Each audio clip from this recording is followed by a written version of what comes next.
Hi everyone, welcome back. It's Michael with Richucation. We're here on day 2 of our 5-day investing mini-series, and we're today going to talk about this concept of buying freedom, okay? Now, what do I mean by that? Well, there's a lot of people that when they think about investing, what they're actually thinking about is trading, all right? What does trading mean? Well, for example, if you're sitting there in front of a computer every day buying and selling, putting in a bunch of time, that's trading, all right? And you might do okay. Most people don't. I really want to caution you that the majority of people out there doing trading, they might have a little period that they do pretty well, and they mostly don't do well. They mostly lose out and do worse than people who are passively investing, okay? Not to say that you can't do well, you can, but definitely the stage that you're at, first of all, I don't want you to feel sucked into this glamour of there's people out there selling courses on this stuff, and that's all they're doing. They're doing it's selling courses. The question is, why aren't they out there trading instead, making the money? Okay, that's the simple question. Versus, okay, buying freedom. And again, this is it's a very, to me, really strikes at my heart is this idea of freedom, because it was what drove me to get into all this stuff. All right. Buying freedom is about you put money in and you walk away and you don't put in time, but money keeps coming out. That's what gives you freedom, right? If you have to go and sit down in front of the computer every day and read a bunch of charts, that's not freedom. That's what we call prison. That's what we call, a job, And again, you can do well at that, but realize it's a job, it's not freedom, okay? Today we're going to talk about buying freedom, which in my view should be the objective of investing, okay? Now, and just a quick note on this. Actually, we'll cover it a little later on. Buying freedom, the foundation of this concept is understanding asset classes, okay? There are basically, that you need to worry about 4 different asset classes, all right? I'll mention just really quickly a bunch of the other ones for you, just so you understand what they are, but we don't care about them for our purposes, all right? And I want you to kind of look at this chart in order to understand how they function, okay? Now, what is the first asset class? The first asset class is cash, okay? Now, what happens to the value of cash over time? Does it, if you had $100 100 years ago, how much would it buy you? Quite a bit. How much does it buy you today? Not a heck of a lot, right?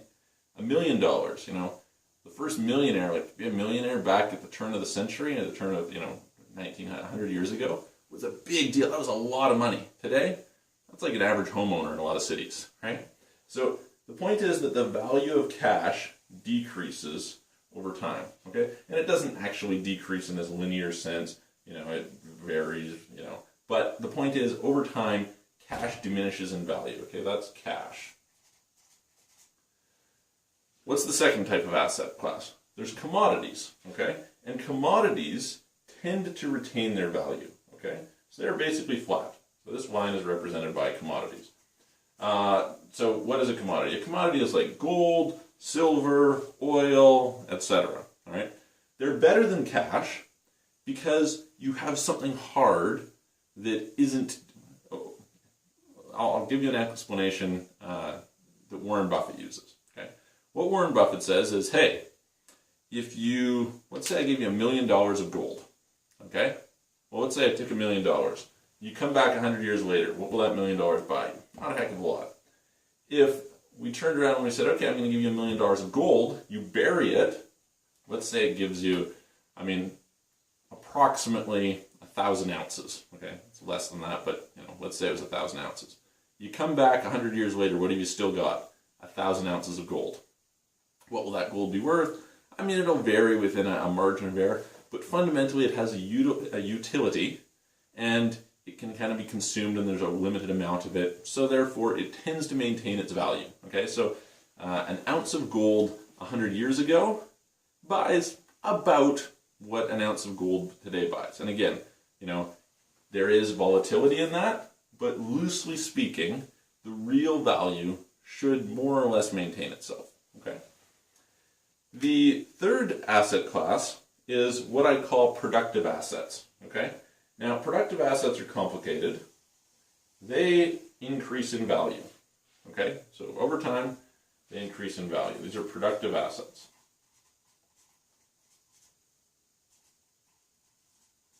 What is a productive asset? If we go back to our gold example, let's say that instead of buying $1 million of gold, you bought $1 million of farmland. Okay? After 100 years, if we compare to the gold, what have we got? We have the piece of farmland, but it's also produced crops for us every year for the last 100 years. So we have 100 years of crops, plus we still have that asset. Okay? And so that's why it increases in value. It's putting something out every single year. There's an increase that's you're able to take that. And ideally what you're doing is you're reinvesting it. If you reinvest it, combined with productivity increases and things like this should be a little bit of an exponential curve. Okay? So it should grow every year, and it should grow more than it did the previous year, on average. Again, does it actually go like this? No. It goes, like this. But the bottom line, and it might go here and then here and down, it's not a straight line, but the point is that in general over time it's going up. Okay? The fourth type of asset to consider are bonds. Okay, what is a bond? A bond is, if you think about going and you borrow money on a mortgage, okay, it's very much that same concept. A bond is where you lend somebody money, okay? So basically what this means is that a bond is very much the equivalent of cash. So again, using our example, say you got $1 million bond, okay? So at the end, what happens on a bond is you have the redemption amount, right? And you have the interest that you're paid each year, okay? In this environment, maybe it's 2%, 5%, somewhere in that range. Maybe less, depending on where you are in the world, but pick a number. Now, the cash portion of it, because of the fact that you say, okay, I bought a 100-year bond, which you, as far as I know, can't do, but let's say that you could go and, or you would never do it, or whatever. The point is, let's say you got a 100-year bond. 100 years later, what's the cash that $1 million worth? Not so much, right? It's worth a lot less than it was when you started. But in the meantime, every year you also got paid, right? So you paid. And so over the long period of time, the hope is that it's going to at least keep up with inflation, slightly outperform inflation. That's the idea. Now, you have to factor in risk, you have to factor in all these different things. But loosely speaking, a bond is going to be somewhere in this range over time. Okay, so it's better than cash. You're better off having bonds than cash. Whether you're going to do better than commodities depends on the bond. A bond could be bad, could be not so bad, but, hypothetically. But it's almost never going to do as well as productive assets over time. Okay, so these are bonds. Depending on the time and depending on the bond, a bond could be a good way to go. But for most people, picking great bonds is a challenging thing to do. And as a result, it's not going to be something, you're not going to outperform with bonds. Basically is, you might in any given year, but over the long term, you're not. And again, we're thinking about buying freedom here, so we're thinking about a long-term return. And I'll give you an example from today, okay? Today, I could go and I could buy a bank stock for a major bank. I'm in Canada. I love the Canadian banks as an investment. Just in general, not necessarily right now. It depends on where you're at. But they're very solid. They're very stable. And they pay great dividends. So the dividends of a Canadian bank might vary anywhere from 3 to 5% a year. Okay. The difference between a bond and so let's say that I could go and I could get a GIC or a bond from the bank, okay? Well, the underlying value of it is going to decrease with time, but it's paying me a few percent. Probably not more than that 3 to 5%. In fact, the GIC right now is paying about 2%. But let's say that it was, GIC is a guaranteed investment certificate, by the way. It's basically a bond. Loosely speaking, there's some subtle differences, but loosely speaking, we're just going to say that's the case. Which also a debenture is another thing that you'll hear about. A debenture is it's a debt instrument, same sort of idea. There's, again, nuances, but we'll throw it into the same box, right? There's also convertible debentures, there's convertible bonds. You can get options for your purposes, forget about options, okay?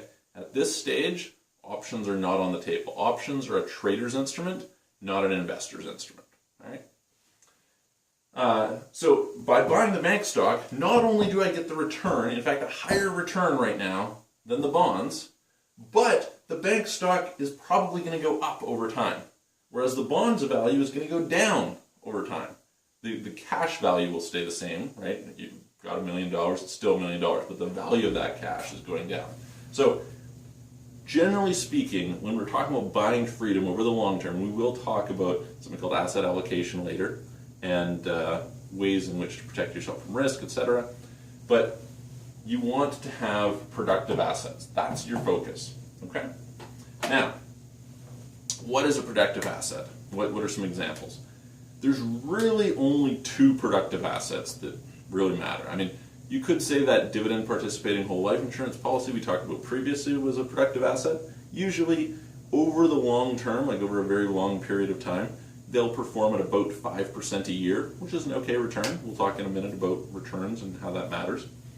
But loosely speaking, it's generally going to underperform the market. And the reason is that the way that the return on a dividend participating whole life insurance policy comes in is largely through investment in bonds and productive assets, as well as, there can be some premiums. That's why there's the dividend participation, this sort of thing. So that's one option. The real options are real estate, okay? Why real estate? And by real estate, I mean cash flowing real estate. So generally residential or commercial, could be multifamily residential, could be single family residential, but one way or another, real estate, cash flowing real estate. So not property development. Okay, property development, people can make money off of, we're not saying you can't, but it doesn't qualify as a productive asset. So the stage that we're at right now in this journey, remember we're talking about going through this process, and there's a sequence to do this, okay? If you screw up the sequence, you could get lucky, okay? But Richucation is not about getting lucky. Richucation is about being consistent and precise and predictable and effective and making sure that you get the results you're after, okay? That's what we're here for. We're here because you have a dream, and you say, okay, I want to achieve X. And we're saying, okay, here's the blueprint to get there. Not, you might get there. No, you will get there if you apply this formula given time. Okay, we don't know how much time. It depends on a lot of different factors. There's going to be luck. You could get really lucky, just like you'd win the lottery. But the point is, it's predictable and it's consistent. Okay, that's what we're focused on here. So to get that predictable, consistent success, this is kind of the idea. Which, by the way, interestingly, Warren Buffett's suggestion basically is 90% of your money in productive assets, 10% in cash. That's his division. And again, we'll talk a little bit more about asset allocation in a future video. Okay, I'm kind of ranting here. The concept with cash flowing real estate is the cash flow provides you with that productivity. And remember, we're saying productive assets. We're not saying just asset, we're saying productive asset. The productivity is the cash flow, meaning it gives you money every month, okay? You have more money because you bought it every single month. And the asset is the part that doesn't decrease in value, okay? So it's maintaining, ideally increasing its value. Realistically, what you can count on in a real asset that's properly maintained, etc., is that it keeps up with inflation, okay? But in a lot of cases, it exceeds it. So if we look at the most comprehensive study that's ever been done on real estate values, they've about matched inflation over 100 years. However, depending on interest rate environments, etc., things will change, and that's a whole other, there's some other videos, Richucation, you can go check all of that out. If you want to understand real estate and assets and how the asset prices vary, etc., we have a lot of great information for you on that. Now, the point for you right now is just think, okay, I've got my money, I'm set up, I've paid off my debt, I've got my reserve fund, I've got my collateralizable assets.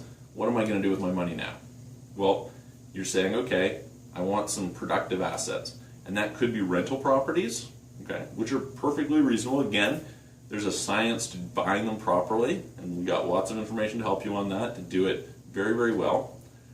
Or, and again, I would say don't do more, quick note on this. I did mention dividend participating whole life insurance policies. Why do we not do that? Because generally speaking, a dividend participating whole life insurance policy is going to underperform what we can get in other productive assets. Okay, so we want it as a foundation, but remember I said in the last video about 5%, right? And by that I'm saying 5% of your net worth kind of thing. And it'll be a decreasing amount over time. It gives you a foundation, it protects you, it's fantastic for a certain tool. But beyond that tool, we want something that's going to produce higher. And I'm going to give you the numbers in a minute, and it makes a big, big difference. Okay? The other productive asset are productive businesses. Okay? Now, here's the thing.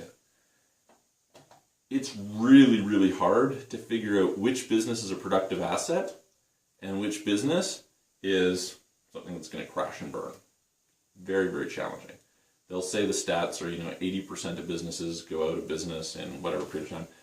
It's not, it depends on how you define a business, and those stats are not that accurate. But loosely speaking, let's just say 80% fail. If you're just buying random businesses, that means there's an 80% chance you're losing money. We don't want that. That's, again, we're about predictable, consistent success, okay? Now, that's what Warren Buffett specializes in all day long, is finding productive assets in the form of businesses that are going to outperform. Okay, great. What you do know is that in the aggregate, the top businesses are productive assets. Okay? Any one of them could fail, but is the economy as a whole going to fail? Nah, not really. You're still going to need goods and services is the point. Okay? So regardless, if we just take the whole sampling of the food industry, let's say, is the food industry going to vanish? No, because people still need to eat, right? Is transportation industry going to vanish? No, people still need transportation. Could any one of those companies go down? Yes. And that brings us to the productive asset that you're probably going to want to focus on at this stage, which is what Warren Buffett recommends, which is index funds, okay? So you want to get an ETF or basically a low-fee index fund that's matching the S&P 500, okay?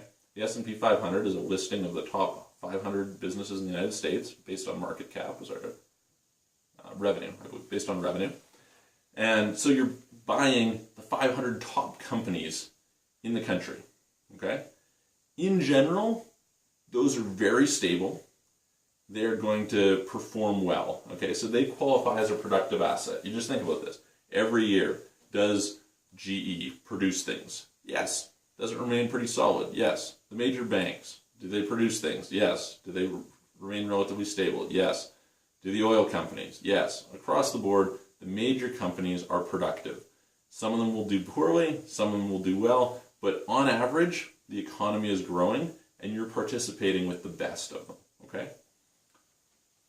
So that's great. That's fantastic, right? You can go and buy this, and will it be the most phenomenal returns? No, it won't. Is it, the be-all and the end-all? No, we're going to talk about that later. But right now where you're at, in this stage that we're talking about here, this is where you want to put your money. Now, should you go and put it in mutual funds? No, generally not. Why not? Because the fees of mutual funds eat up the returns, okay? I'm going to give you some numbers on this. There's something called the Rule of 72. I hate the Rule of 72 because it's not accurate, but I'm going to give it to you anyway because it's loosely accurate. Basically what it says is that if you take the rate of return, or if you take the number 72 and divide it by the rate of return, that will tell you how many years it takes for your investment to double, right? Let's say that you have a $100,000 investment, okay? You take your $100,000, you invest it, and you get a 6% rate of return, okay? So we would say 72 divided by 6 equals 12, which is going to tell you that, or hang on, 12. So that's going to tell you that in 12 years, approximately, it's not 100% accurate, but approximately, your $100,000 is going to be worth $200,000. Or if you had 200,000, it's going to be worth 400. If you had 400, it's going to be worth 800. Okay. Now, let's look at the difference here. Okay. let's say you bought a mutual fund that has a 2% what we call MER, management expense ratio. And there's the fees in mutual funds can get very complex, etc. I'm just going to tell you right off the bat, most mutual funds charge 2% or more. Okay, a lot of them are 2.5%, 3%, 3.5%.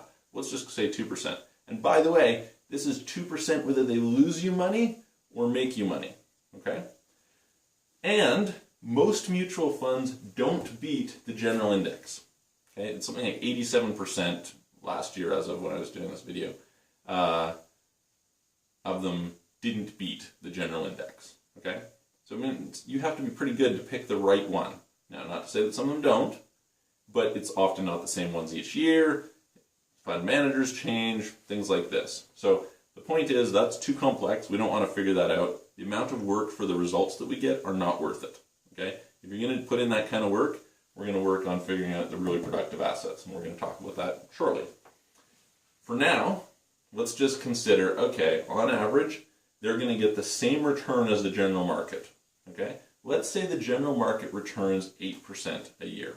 Okay? Which historically is pretty accurate. Okay?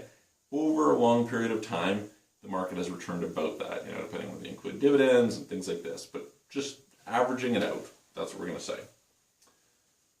8% 72 divided by 8 means that every 9 years your investment doubles. So you go from 100,000 to 200,000, 200 to 400, 400 to 800, so on. Right? Let's compare that. If you had to pay a 2% fee, now you're getting 6 instead of 8. How long is it going to take you? 3 years. It basically cost you 3 years. Okay?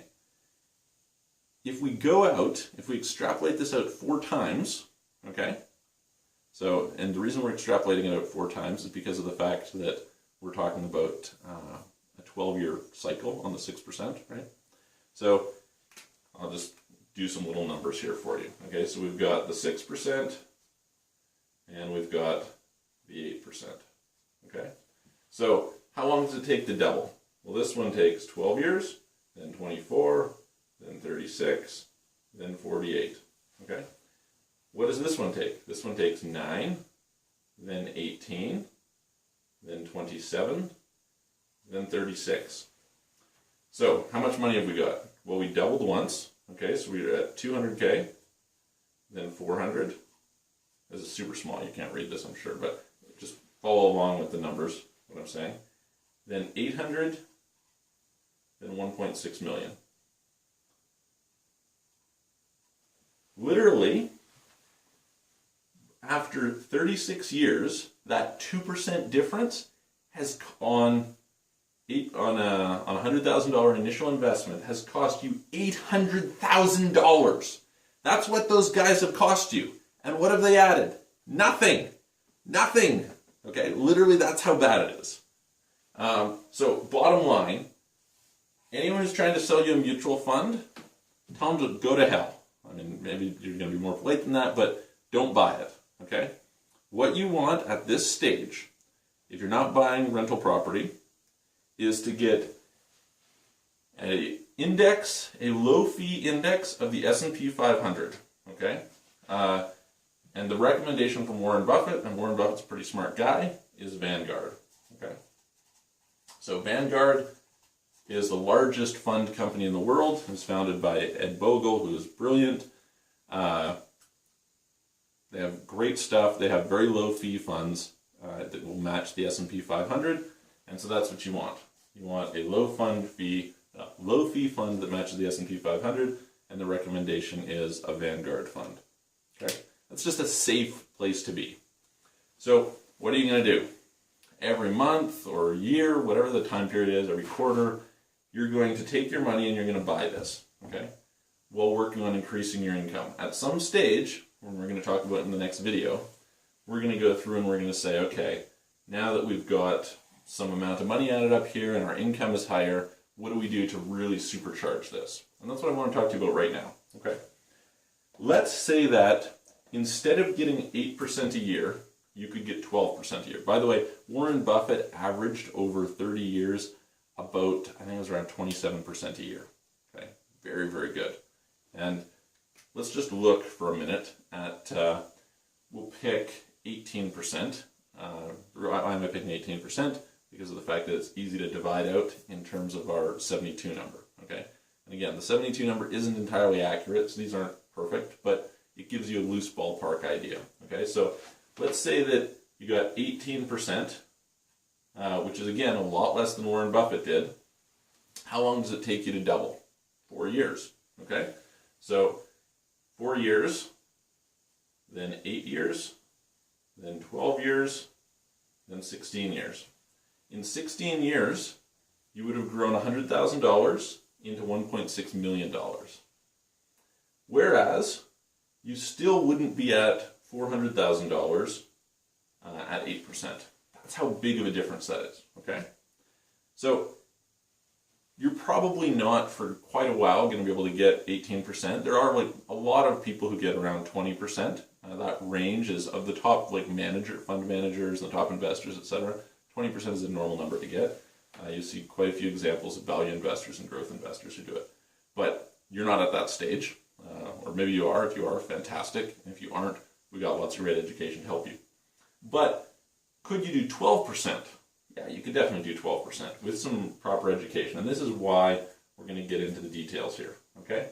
12%, how many years does it take you to double? 6, okay? 72 divided by 12, 6 years.